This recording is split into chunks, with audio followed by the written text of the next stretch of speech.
I'm Ava, and welcome to The Week That Was, a 60-second-ish look at what happened this past week at SJII ES.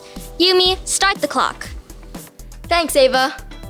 Monday began the final week before Easter holidays, with the grade 1s enjoying some specially arranged drama workshops to conclude their latest language arts unit, Roleplay, Fairy Tales, and Fables. The virtue of this week, joyfulness. Tuesday, students could be found enjoying each other's company, both in and out of the classroom in this final week before the break. Wednesday, Prep 2 traveled around the world, experiencing a variety of countries, cultures, and activities to conclude their Who Am I IPC unit. Thursday, nerves and excitement were on show across grade 5, as classes spent time in the pavilion courageously presenting their projects for their Go With The Flow IPC unit exit point.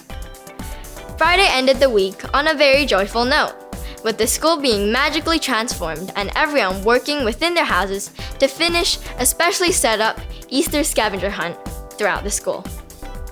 On behalf of the entire The Week That Was team, I'm Yumi, and we'll see you again next time.